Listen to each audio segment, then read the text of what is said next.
বিসমিল্লাহির রহমানির রহিম। আসসালামু আলাইকুম।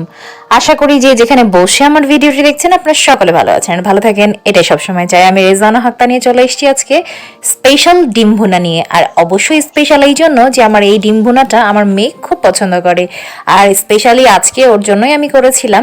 তো ভাবলাম আপনাদের সাথে একটু শেয়ার করি, খুব সহজে আপনারা বাসায় এত চমৎকার একটা রেসিপি করতে পারবেন। আর এর জন্য যেটা করতে হবে, ডিমটা প্রথমে আপনারা সিদ্ধ করে নেবেন ভালো মতো, এরপরে হালকা বাদামি করে ভেজে নিয়ে একটা প্যানে পেঁয়াজ কুচি ভালো করে একটু বাদামি করে ভেজে এর মধ্যে গুঁড়া মশলা, আপনারা চাইলে রোস্টার মশলা ইউজ করতে পারেন। আমি করেছি কারণ রোস্টার মশলার ইউজ করলে একটা সুন্দর স্মেল আসে খাবারটিতে। তো এছাড়াও আপনারা বাটা মশলা, আদা রসুন বাটা দিতে পারেন। আমি এখানে 2 চামচ দিয়েছি এবং একটু সস দিয়েছি। এরপর এটা আস্তে জালে আমি এটা অনেকক্ষণ ধরে কষিয়ে নিয়েছি, কারণ ডিমের মশলাটা যদি ভালো মতো কষানো না হয় তাহলে কিন্তু মশলার গন্ধটা থেকে যায়। আমি এখানে এবার লিকুইড দুধ দিয়ে দিচ্ছি 1 কাপ পরিমাণ।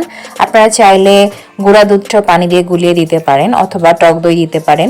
এটা ভালো করে যখন একটু ফুটে উঠবে তখন ভেজে রাখা ডিমটা আমি এর মধ্যে দিয়ে দিয়েছি এবং হালকা আছে 5 মিনিট আমি এটা ফোটাবো। এতে করে মশলা যেটা আছে ডিমের মধ্যে খুব সুন্দর করে ঢুকে যাবে। এবং অল্প করে আমি 1 চা চামচেরও কম একটু চিনি উপর দিয়ে দিয়েছি এবং টালা জিরা দেখতে পাচ্ছেন আমি ছিটিয়ে দিয়েছি। এবং এই যে ঘি, এটা আমার আম্মু করেছিল, তো আম্মুর বানানো ঘিটা আমি 1 চামচের উপর দিয়ে দিচ্ছি। এবং বেরেস্তা দিলে যেটা হয় যে খুব সুন্দর একটা কালার আসে কিন্তু খাবারটাই।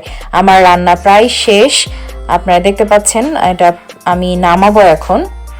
এই যে দেখেন অনেকে আমি একটা লুক আসছে এবং খুব তাড়াতাড়ি কিন্তু আপনারা বাসায় এই মজাদার খাবারটা রান্না করতে পারবেন। এবং ডিম কম বেশি সবার বাসাতেই থাকে এবং ডিমের রান্না কিন্তু সবাই আমরা কম বেশি পছন্দ করি। আর এই যে ডিম ভুনাটা আমার হয়ে গেছে, এটা আপনারা কি দিয়ে খাবেন? চাইলে কিন্তু ভাত, পোলাও, যেটা দিয়ে আপনারা ইচ্ছা, খিচুড়ি দিয়েও খেতে পারেন। তো আমি আজকে পোলাও দিয়ে খাবো, গোস্ত সাথে পোলাও, সবজি আর আমার স্পেশাল ডিম ভুনা। মাশাল্লাহ, খুব মজা করে আমরা এখন খাবো দুপুরের খাওয়াটা। তো আপনাদের সবার দাওয়াত রইল, আপনারাও বানিয়ে খাবেন, আর নইলে চলে আসেন, আপনাদের জন্য তো রয়েছেই। তো ভালো থাকবেন সবাই, যে যেখানেই থাকেন, সে দোয়া করি সব সময় আপনাদের জন্য। আর অবশ্যই আমার চ্যানেলকে এখনো যারা সাবস্ক্রাইব করেননি, প্লিজ পাশে থাকা বেল আইকনটি প্রেস করে সাবস্ক্রাইব করে আমার সাথেই থাকবেন।